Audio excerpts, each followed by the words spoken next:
we must support our local police.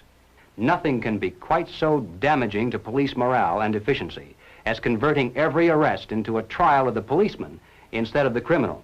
The secret origins of racial division in America. Mr. Reagan. Now, there's many reasons for racial division in America. Obviously, slavery, obviously, the Jim Crow laws in the South, civil rights movement, all that kind of stuff. But we hear about that every day. From CNN, from the mainstream media, we always hear about this stuff. We know about this stuff. But there's another reason why there is such severe racial tension in America, even to this day. It sounds a bit outlandish. It sounds conspiratorial, like some crazy theory. But I'm going to give you video evidence. I'm going to give you names. You can do all the research yourself. You can see all of this history is absolutely true. Black Americans have been used for decades by Marxists to try to create division and unrest in America.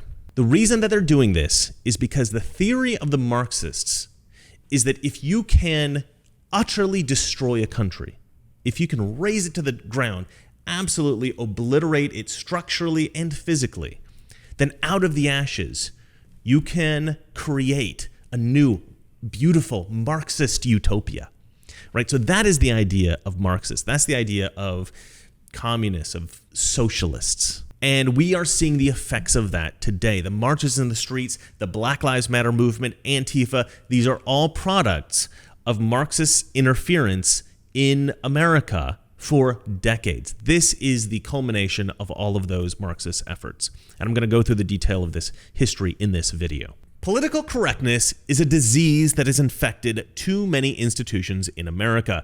There is huge societal pressure to say exactly the right thing, to be politically correct. Don't joke about this, elevate these groups, condemn these other groups, etc. Now, if you don't go along with this, you're actually an impressive person. Why? Because it's dangerous. Defying the woke mob is a sign of character. It's a sign of intellectual courage. And that is impressive. Since the chaos of the pandemic, you may now need to start hiring people again for your company. But how do you avoid all the wokeness? This is why right now you should check out unwoke.hr. Unwoke.hr is the job recruitment platform for free thinkers. We live in crazy times right now, and you want to hire courageous, free-thinking, and freedom-loving individuals, not ideologues whose only agenda is to weaponize your brand and your business to further their radical cause. Unwoke HR is 100% free for everyone. That means you don't pay a single dime to start hiring the best and brightest people that society has to offer. So check out unwoke.hr and hire free thinkers, not activists. The link is in the description below. And I really do think this is a phenomenal service. So if you have a business, or you own a company, and you want to hire really smart, brilliant people who are not susceptible to this woke craziness that's going on, you really should look at this site and maybe try to advertise your business there to try to bring in new talent. The link is in the description below. If you own a business, you need to hire somebody, just click on it right now. You can always come back to the video. So in the early 20th century, the Bolshevik Revolution, the October Revolution in Russia, brought the communists to power and Vladimir Lenin. The way they did that was they were able to create resentment among the people against the aristocracy. The aristocracy was this very rich layer of Russians at the very top, and then everybody else was relatively poor. And they said every Russian can divide up the wealth of the country. It doesn't need to be in the hands of these super rich, wealthy aristocrats. And the people went, that was a great idea, let's do that. And so they created this communist utopia that was the Soviet Union. Very soon after that, Vladimir Lenin thought, okay, let's spread this throughout the world. So he created an organization called Comintern, right? It stood for Communist International. I know it sounds like newspeak from 1984, but this is really what he called it, Comintern. So Comintern was designed to train Marxists within a country to create unrest and then Marxist revolution from within. Obviously, there was always a Soviet threat from outside for potential invasion, but what the Soviets thought was actually a better technique was to convince people within the country that they were oppressed and that they could create a revolution from within. So that was the purpose of Comintern. Now, the Marxists had a problem with America specifically. America was a particularly hard nut to crack. America was difficult because America didn't have a huge underclass and a thin layer of aristocrats on top. We didn't have the same class structure as other nations. We had some poor people, quite a few rich people, and a massive middle class. And the middle class were relatively happy. So the Russians couldn't target America in the same way they targeted other nations. So they had to think about new ways of creating a Marxist utopia in the United States. So in 1928, there was a critical meeting. This meeting was called the 6th Congress of the Comintern. And the 6th Congress of the Comintern was a meeting in which they made the decision to target a particular group in the United States of America. They decided to target Black Americans. They had this idea that Black Americans, relatively newly freed from slavery, the resentment of these Black Americans could be aggravated. And these Black Americans could be turned against white Americans, and this could potentially result in a revolt. It could result in a race war, which is what they were trying to create. And they thought the race war could potentially spill over into a full-on civil war, decimate the country, and then, as I said, Marxism could rise up out of the ashes. That was their plan. They made the decision in 1928, which is a lot earlier than you might think, but that's when they started this cultural warfare on the United States, on the Black community specifically. And they brought in a guy, his name was Sol Arbach. He went by the name James S. Allen. He was an American whose parents had immigrated from Russia to the United States, and he became a radicalized Marxist, and he went over to the Soviet Union, and they taught him basically how to distribute their propaganda in the United States, and he was effective. He came across the case of the Scottsboro Boys, which you guys might know about. In case you don't know, Scottsboro Boys were 9 young Black men who were accused of rape in the South, and they were innocent. They had not committed this crime, and it was outrageous. It was totally an injustice, right? So this guy realized, it was a very obvious injustice. He realized the power of this, that he could get a lot of people to join his cause if he promoted this, right? So it was a good thing. I mean, it was a good thing to promote this case and to get attention for it and to outrage people, because these guys' lives were saved in part because of him. There was other people too, but in part because of him. But unfortunately, this had a much more nefarious side, which was to recruit a lot of Black leaders into the Communist Party. And this was sort of the beginnings of creating the Marxist revolution in America. Now, what I'm about to show you is a video from 1969. And it was created by a guy named G. Edward Griffin. Everything that he says in this video is absolutely prescient. Watch some of the stuff that he says and just think about it for yourself. See if you don't agree with everything that he says. Now, here is a book that I think ought to be in every home library. It's entitled Color, Communism, and Common Sense by Manning Johnson. Manning Johnson was a Negro, and he was also a member of the Communist Party. He joined the party as a young man because he honestly believed that the communists were trying to improve the conditions of his people. He was a dedicated communist. But after many years, Manning Johnson finally came to the realization that the communists weren't the least bit interested in improving the conditions of the Negro people. He discovered that instead they were merely planning to use his people, and these are his words, to use them as cannon fodder in a bloody revolution to destroy America.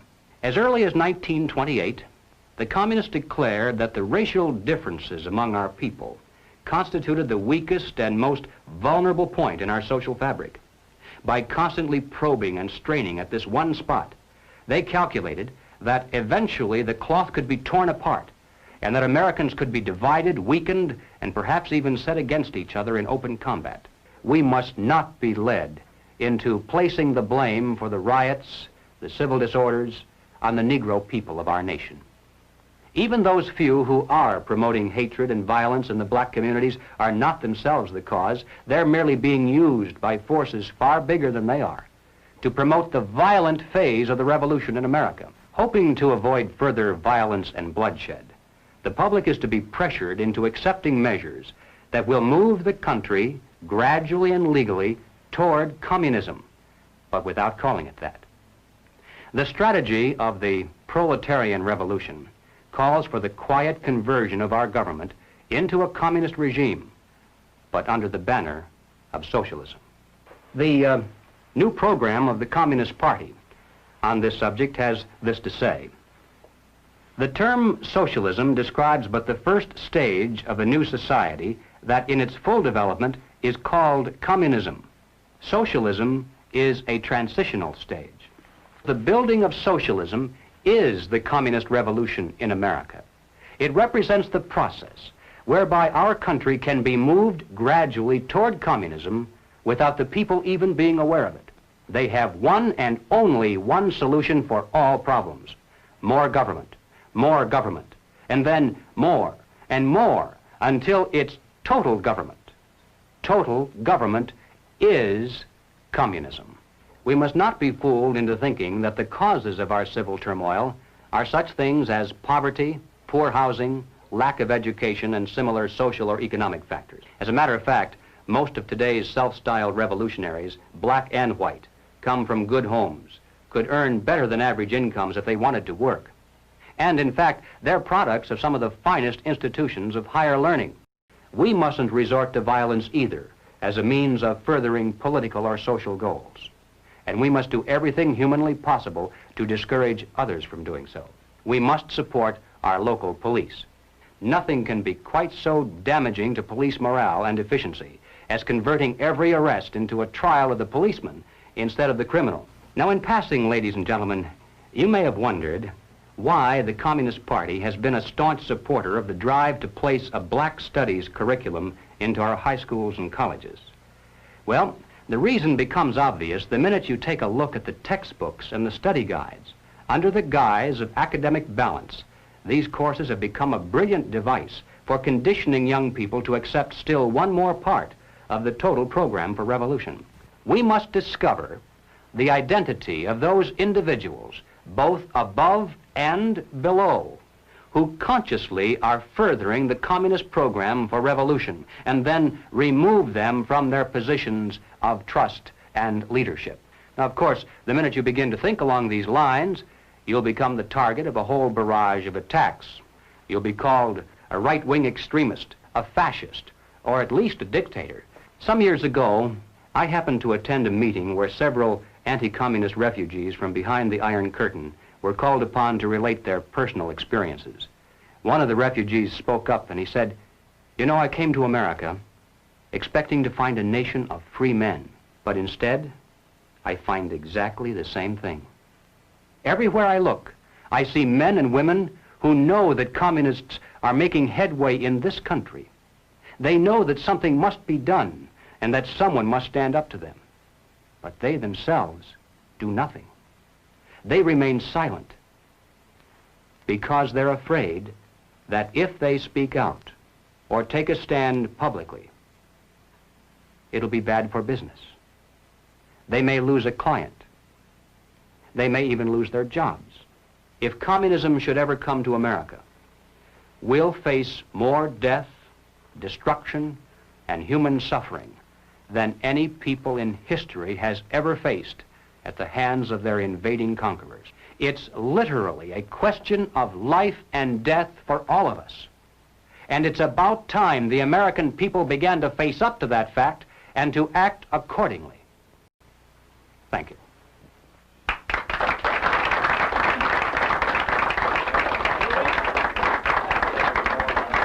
I mean, the stuff that this guy is saying is totally applicable to today. And he's got all the history there. And the guy that he mentioned, Manning Johnson, you can look this guy up. That book exists. That dude is like totally legit. And he understood that the black community was being manipulated by Soviet Marxism in order to create civil unrest here in America. And he is the source for a lot of this stuff, this guy, Manning Johnson. All right, so you might not believe this guy, G. Edward Griffin, because you might think, okay, well, this guy just had these crazy theories, and you might not believe this Manning Johnson guy. You might think, okay, well, that guy was just making stuff up or whatever. Let's go straight to the source. All right, this is a video that probably some of you have seen at least part of. This is a guy, his name is Yuri Bezmenov. Yuri Bezmenov was a propagandist for the KGB, and he was stationed in India. And he eventually defected when he realized that a lot of the people that he was working with in India were going to be executed by the Soviets. And he realized the brutality of what was going on, and he said, I can't be a part of this. And so he left and he defected to the West. And in the video I'm going to show you, he describes exactly what the Soviet plan was here in America. Now, interestingly, this guy, Yuri Bezmenov, was being interviewed by G. Edward Griffin. So this guy, G. Edward Griffin, was really quite focused on this problem of the Marxist infiltration, cultural infiltration into America, something that probably not a lot of people were worried about or even thinking about. He was worried about it, he was concerned about it, and it was real. Have a look at this interview with Yuri Bezmenov from 1984. When the Soviets use the phrase ideological subversion, what do they mean by it? Only about 15% of time, money, and manpower is spent on espionage as such. The other 85% is a slow process which we call either ideological subversion or active measures, активные мероприятия in the language of the KGB. What it basically means is to change the perception of reality of every American to such an extent that despite of the abundance of information, no one is able to come to sensible conclusions in the interests of defending themselves, their families, their community, and their country. It's a great brainwashing process which goes very slow. It takes from 15 to 20 years to demoralize a nation. Why that many years? Because this is the minimum number of years which requires to educate one generation of students exposed to the ideology of the enemy. In other words, Marxism-Leninism ideology is being pumped into the soft heads of at least 3 generations of American students without being challenged or counterbalanced by the basic values of Americanism, American patriotism. The result you can see, most of the people who graduated in the 60s, dropouts or half-baked intellectuals, are now occupying the positions of power in the government, civil service, business, mass media, educational system. You are stuck with them. You cannot get rid of them. They are contaminated. They are programmed to think and react to certain stimuli in a certain pattern. You cannot change their mind, even if you expose them to authentic information, even if you prove that white is white and black is black. You still cannot change the basic perception and the logic of behavior. In other words, these people, the process of demoralization is complete and irreversible. To get rid society of these people, you need another 20 or 15 years to educate a new generation of patriotically minded and common sense people who would be acting in favor and in the interests of the United States society. The demoralization process in the United States is basically completed already. For the last 25 years. Actually, it's overfulfilled because demoralization now reaches such areas where previously not even Comrade Andropov and all his experts would even dream of such a tremendous success. Most of it is done by Americans to Americans. Even if you start right now, here, this minute, you start educating new generation of Americans, it will still take you 15 to 20 years to turn the tide of ideological perception of reality back to normalcy and patriotism. Most of the American politicians, media, and educational system trains another generation of people who think they are living at a peacetime. False. United States is in a state of war, undeclared total war against the basic principles and the foundations of this system. And the initiator of this war is not Comrade Andropov, of course. It's the system. However ridiculous it may sound, the world communist system or the world communist conspiracy, whether I scare some people or not, I don't give a hoot. You have literally several years to live on unless the United States wake up. The time bomb is ticking. With every second, The disaster is coming closer and closer. Unlike myself, you will have nowhere to defect to. This is it. This is the last country of freedom and possibility. Okay, so what do we do? What is your recommendation to the American people? There must be a very strong national effort to educate people in the spirit of real patriotism, number one. Number two, to explain them the real danger of socialist, communist, whatever, welfare state, big brother government. If people will fail to grasp the impending danger of that development, nothing ever can help United States. You may kiss goodbye to your freedom, including freedoms to homosexuals, to prison inmate. All this freedom will vanish, evaporate in 5 seconds, including your precious lives. Educate yourself. Understand what's going on around you. You are not living at the time of peace. You are in a state of war. And you have precious little time to save yourself. It's simplistic. I know it sounds unpleasant. I know Americans don't like to listen to things which are unpleasant. But I have defected not to tell you the stories about such idiocy as microfilm, James Bond type espionage. This is garbage. I have come to talk about survival. It's a question of survival of this system. I am now in your boat. If we sing together, we'll sing beautifully together. There is no other place on this planet to defect to. All right, how about that? You can see what's happening now is exactly what this guy warned us of, is exactly a product of that brainwashing, right? He's saying that it takes, what was it, like 15 to 20 years to create a generation of Marxists, right, of believers, because you go into the universities and you train these kids to become activists, to become Marxists, and the brainwashing, he says, is so effective that facts will not, you can show them all the facts you want, they still won't believe it because they are totally invested. They're true believers. They drank the Kool-Aid. They're in the cult. And you can totally see that today. You can talk your head off to these, Black Lives Matter activists, to these Antifa people.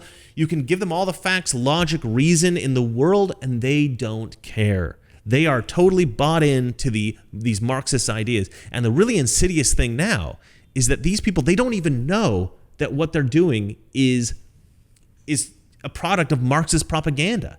They think they really are trying to make the world a better place. They are totally and utterly brainwashed. Now, I was first turned on to the history of this problem from this book here. This is my good friend Sebastian Gorka, I think one of the best guys out there. If you don't watch his show consistently, you really need to. The man is a genius, former advisor to President Donald Trump himself, and this is the book, The War for America's Soul. He signed it here because, he's awesome. Anyway, I love this guy. If you haven't bought the book, Sebastian Gorka's The War for America's Soul, you really need to buy this book. A phenomenal, phenomenal read. This is how I first understood what was happening. I had no idea any of this Marxist history of racial division in America until I read Sebastian Gorka's book. And Sebastian Gorka's book led me to this book, which I should have read years ago, and I never did until recently. Righteous Indignation, Excuse Me While I Save the World. Andrew Breitbart. The man's a legend. Okay, excuse me while I save the world. He really was saving the world with this book. I mean, so many people, I know probably many of you have read this. So many people were woken up by Andrew Breitbart. He really did change the culture significantly, and we owe him a huge debt of gratitude. And I'm going to go through a couple of things in Breitbart's book that I think are incredibly important. Now, the Marxists had a two-pronged approach to infecting the United States with Marxism. One was obviously the racial angle, going after black Americans, but another angle was academia, right? They put a lot of Marxists in the academic system. And this wasn't necessarily born from Soviet influence directly. A lot of these guys came from Germany. They were escaping Nazi Germany, but they had these Marxist ideas, and they eventually infiltrated the American university system. And these academics were known as the Frankfurt School. You can read all about it in Andrew Breitbart's book. It describes everything in great detail, and you can go in and you can research everything I did, and it's all 100% legit. Now, the most notable of these academics was a guy by the name of Erich Fromm. And Erich Fromm he had all these ideas about sexual revolution and, sexual liberty. He believed that the institution of marriage was unnatural and actually ruined the lives of people and their children. So he was very much against the traditional ideas of marriage. And then these ideas, of course, were pushed even further by Herbert Marcuse. Now, according to Breitbart, I'm going to read directly from the book here, Marcuse's mission was to dismantle American society by using diversity and multiculturalism as crowbars with which to pry the structure apart piece by piece. He wanted to set blacks in opposition to whites, to set all victim groups in opposition to society at large. This became the basis for the post-structural movement, gender studies, queer studies, African American studies, Chicano studies, etc. All of these blank studies blazonly describe their mission as tearing down traditional Judeo-Christian values and the accepted traditions of Western culture and placing in their stead a moral relativism that equates all cultures and philosophies, except, of course, for Western civilization, culture, and philosophy, which are exploitive and bad. Andrew Breitbart goes into detail about Saul Alinsky. Now, you've probably heard about Saul Alinsky. He wrote the book Rules for Radicals in 1971. Now, Rules for Radicals is a guidebook to what he called community organizing. The idea was you could be a community organizer, gather your community together, give them a common cause, and then they are empowered. They have power over the local government, and they can get changes created that they believe will be beneficial to their oppressed group, if they're like an underserved community, as the Democrats like to say. Rules for Radicals essentially took Marxist tricks, Marxist techniques, and just repeated them in a book that he called Community Organizing. Community organizing was essentially Marxist infiltration of America under just a different name, just a different veneer. What Saul Alinsky did that was, I think, maybe actually was revolutionary, was he took one of the principles of Marxism, Marxist techniques, and he really focused on that. And this particular technique, which is really effective, is a technique of finding a common enemy, finding something for everybody to hate. Because if you think about it, if you meet somebody and you both like Star Wars, that can unify you. You could have a friend for life. Sometimes it's a bit effective. Oh, that's cool. You like Star Wars. I like Star Wars. Sometimes you end up becoming best friends, But you know what also unifies people? Mutual hatred, right? If you complain about something, if you complain about, say, not Star Wars, the original series, but the prequels, if you start a rant about, oh man, I hate those prequels, and some guy also really hates the prequels. Oh my gosh, I really hate the prequels too. Then suddenly, these two people are unified in common hatred over something. And this is something that Saul Alinsky really capitalized on. He recognized the power of unification through hatred. And so his entire book talks about how you can unify an entire community against a common enemy. So even though you might not have a very clear cause, you don't know exactly how to improve the community, you can bring that community together by saying this politician is pure evil and we must all hate him. Or in the case of Democrats, because this is spread throughout the entire Democrat Party now, it's all blacks should be unified, all races, in fact, should be unified against white people.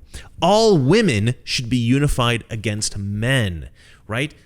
Muslims, homosexuals, trans people, you should all be unified against Christians, right? So you have now the Saul Alinsky technique, the Marxist technique of unifying people through hatred, and that has become a fundamental principle of the Democrat Party. That's how influential this guy was, and Marxism has been on the Democrat Party. And I would go so far as to say that the Democrat Party today is Marxist light. It's sort of low-level Marxism. And if you don't think Saul Alinsky is sinister enough, he dedicates his book, and I'm not joking, to Satan. Let me quote directly. "Lest we forget the first radical known to man who rebelled against the establishment and did it so effectively that he at least won his own kingdom. Lucifer." Now, I think that to some degree that was a joke, but it's a pretty messed up joke, dedicating your book to Satan. And you can see the product of all of this stuff happening today. All the riots, the looting, all this kind of stuff, the racial division, this is all a product of this Marxist exploitation of black people and academia. Academia has, of course, produced a lot of journalists, and now we see the Marxist influence in journalism. I mean, just like what happened with the Scottsboro Boys, which was a genuine injustice, the Marxists were able to get a lot of American sentiment on their side. And in the same way, they're doing exactly the same thing now. Think about who Antifa is, right? In the early days, when the Marxists were trying to infiltrate American society, the communists were trying to put the seat of influence here, they were very much against Hitler. The reason that the Russians were against Hitler was obviously because they were trying to make Germany communist, and Hitler was a Nazi. They were different factions, both authoritarian, but different factions, and the Russians wanted control of Germany. Hitler was obviously an impediment to that goal. So the communists were de facto against the Nazis, and obviously against Mussolini and the fascists. So they were essentially anti-fascists. But if you're an evil person against another evil person, it doesn't make you a good person. But you can trick people into thinking you're a good person because you both have a common enemy, right? So they were anti-fascists, right? Which has since become Antifa. It's the same stuff, just continuing decades later, right? But now they don't have this common enemy. They don't have a Hitler to go after. They don't have fascists, real fascists. They don't have real Nazis. So what do? They just redefine what a fascist is. A fascist is no longer an Italian revolutionary trying to create a authoritarian state in Italy. A Nazi is no longer somebody in Germany in the 30s, the 40s, trying to create an authoritarian state in Germany and, exterminate an entire people. No, now a Nazi or a fascist, according to the Marxists, according to Antifa, is just a Republican, right? Any conservative America. And the common enemy is, of course, Donald Trump. They target white people, they target men, they target Christians, they target conservatives, Republicans, obviously, and most importantly, they target Donald Trump. And that's how they unify people. They unify people in hatred against Trump. Black Lives Matter and Antifa both have slightly different aims, but are unified together in hatred. Now, if you don't believe what I'm saying, if you don't think that this is still a Marxist infiltration, let's listen to some people that are working to this very day for Black Lives Matter and Antifa, and you can see the proof of it, okay? So this is, let's see here. This is Patrice Kahn-Kullers, all right? She is one of the founders of Black Lives Matter. This is, in her words, what she's doing with Black Lives Matter. Listen. I also think that it might, I think of a lot of things. The first thing I think is that we actually do have an ideological frame. Myself and Alicia in particular are trained organizers. We are trained Marxists. We are super versed on sort of ideological theories. And I think that what we really try to do is build a movement that could be utilized by many, many Black folk. All right, so Black Lives Matter is a Marxist organization, right? It is controlled, manipulated, run by Marxists, by communists. That is the end goal. The end goal is destruction, so that out of the ashes can rise Marxism. That's what they're doing. It's all about destruction, guys. There's nothing positive about Black Lives Matter. There's nothing positive about Antifa. All these organizations that support Black Lives Matter in Hollywood, all the businesses, you're supporting a Marxist takeover of the country. You're supporting the destruction of America. All right, let's listen to another guy. This is Chaziel Sons, right? He used to be in Black Lives Matter. He was heavily involved with Black Lives Matter. And a lot of these Marxists, they believe in war, right? Real physical war with guns and bombs and all that stuff within the United States between the left and the right. They think that a war is going to happen. That's their goal, and that's what they believe will happen. And so he talks a little bit about the coming war, right? And that's exactly what he's talking about. He's talking about this impending war that the Marxists want to see happen in America. I'm pretty optimistic, and I think it's a kind of a silly, ridiculous thing to want. Obviously, it's a ridiculous thing to want, but I think it's a ridiculous thing to believe will happen. I don't think we're going to get into a full-on civil war in America anytime soon. But that's what he thinks is going to happen because he knows that's what the people he worked with at Black Lives Matter, that's what they believed was happening because that was their goal. So have a listen to what this guy says. What's up, world? It's your main man, Chaziel Sons. Probably the end of 2015, I started to notice infiltrators coming into the movement, which is already, it's been like this for a long time. But I actually started to see them all online, making fake pages, feeding off our emotions, trying to get us involved in things that we're not involved in, trying to get us to believe in things that we weren't familiar with, basically pushing us to be more left and democratic. A lot of the black leaders are straight leading us to our demise. They have us working, doing their dirty work. For their dirty work, I mean the far left's dirty work. Because how they're getting us is they're playing us emotionally. And they're basically saying how racist and how messed up guys are the far right and the neo-Nazis are. So they're getting the gays, they're getting people of other cultures, the people of the far left. I'm talking about the far left. I'm getting somewhere with this. They're getting gays, they're getting black people, anybody who doesn't like Donald Trump, and they want us to be a part of their side. What I'm trying to get the black population to understand and understand, and this is critical, is the movement has been compromised. Okay, everybody needs to know that the RBG movement has been compromised. BLM, if you are not caught up to BLM, it is not even a real black organization. It never was. I actually feel bad that I've been keeping a lot of this information cooped up for so long, but I just felt like, it wasn't getting anywhere.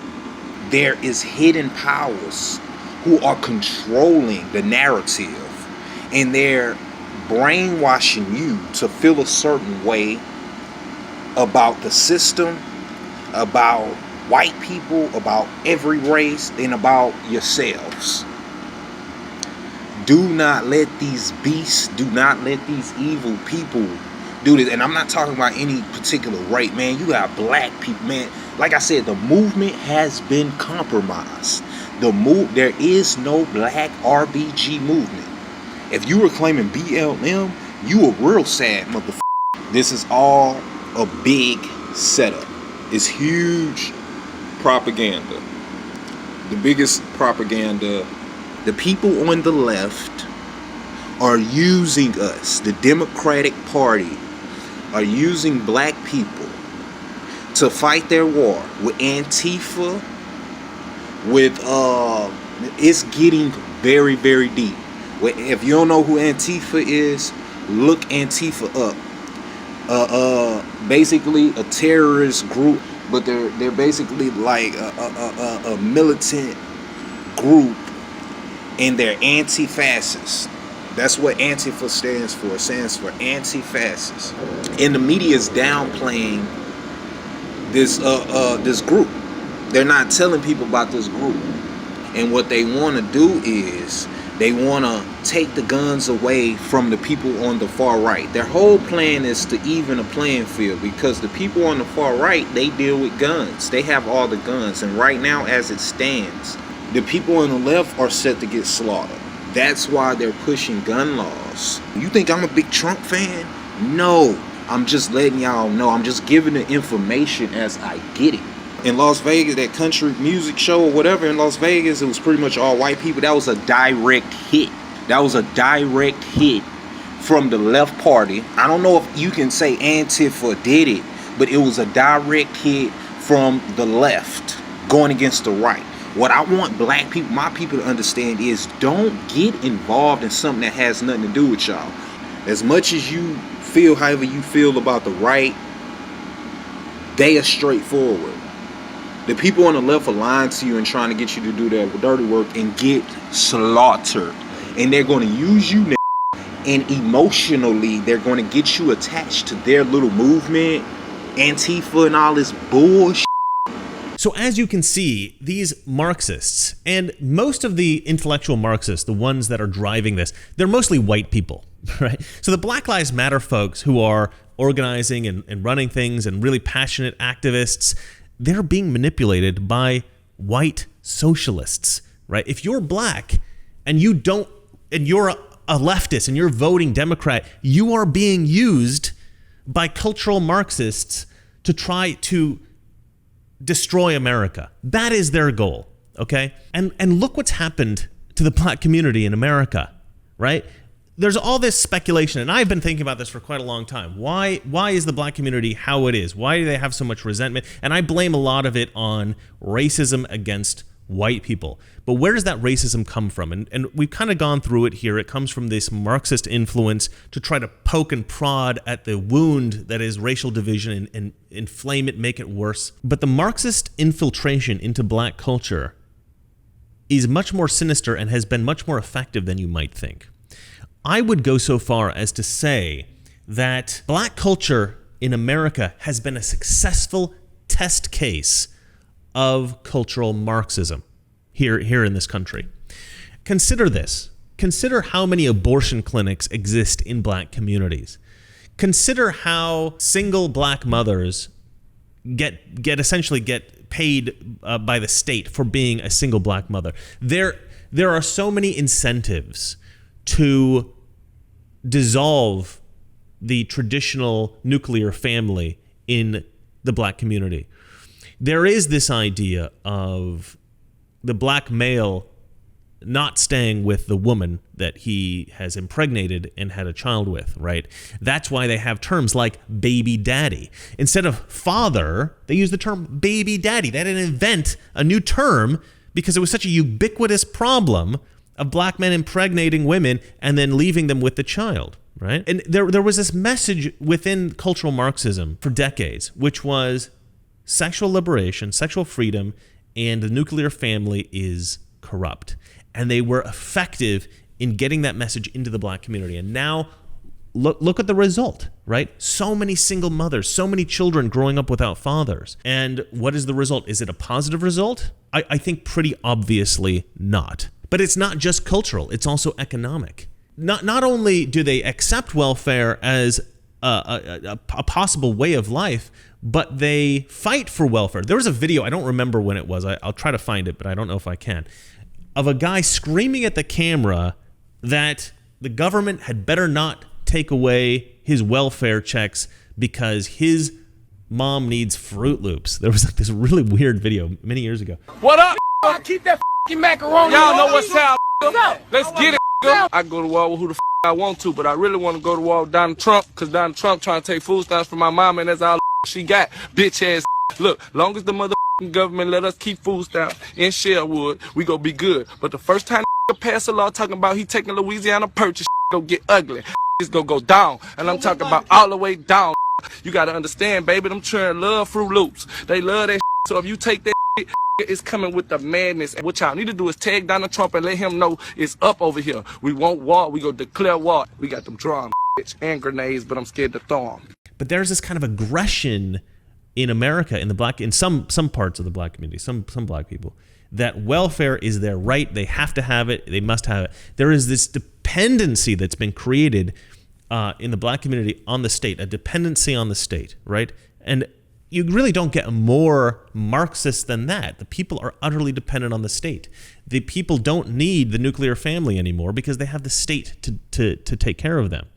So this is a kind of Marxist experiment here in the United States, a small version of what they want to create across the nation. And has this experiment worked? No, it's been an utter disaster. We need to somehow draw out the Marxist influence in the black community because it has utterly devastated the black community. So now here's the weird thing about American politics today, right? The Democrats, they used to be the party of Jim Crow. They used to be the party of slavery. They used to be the party of the KKK. How did they become the champions of civil rights? Well, I'll tell you how. Marxist infiltration. You know, the Soviets had a problem when they were trying to infiltrate American culture because the Soviet-style Marxism is fundamentally a left-wing political ideology. So you had to go after people and make them choose one kind of political party over another. And the closest political party that we had to the Marxist ideas was the Democrats, even though they were racist against black people and that kind of thing. So when they went after the college students and turned them into Marxists, they turned them into Democrats. And so you had this weird modification of the Democrat Party. They say there was a switch where all the Republicans, who were good people became Democrats, and all the Democrats who were these racists became Republicans. That's not what happened. What happened is that the Marxists basically took over everything about the Democrat Party. We now have two political parties in America, but not two political parties that vie for a sort of a different kind of representative democracy or constitutional republic. We have two different parties that advocate two different kinds of government altogether. We have the Republicans, who wish to retain the constitutional republic that we have, and there is the Democrats, who want to turn our country into a socialist country. So what does this all mean? What does this mean in the end? What is the end game of the Democrats? The end game for the Democrats is destruction. The end game for Republicans is liberty. Make America great again. There is this accusation about Republicans that make America great again means bring back racism, bring back slavery, bring back all this crazy stuff. Of course, that's not what they mean by make America great again. That's not what we mean. What we mean is we've lost certain values in America. America has become less religious, less ethical, less moral. A lot of that is because of the Marxist infiltration, right? Because Marxists are atheists, right? They're anti-religious. They believe that you should be loyal to the state and not to God, not to your faith. I'm going to read a few words here that I believe best encapsulate what we mean when we say make America great again. Make America great again means bringing back dignity, Christianity, morality, ethics, family, dignity, patriotism, civic pride, generosity, integrity, honesty, kindness, respect, and maybe most importantly, gratitude. Now, before I go, I would like to show you a video of an old man. This is a video that I saw on Twitter the other day, and I thought it beautifully encapsulated what we mean when we say, make America great again.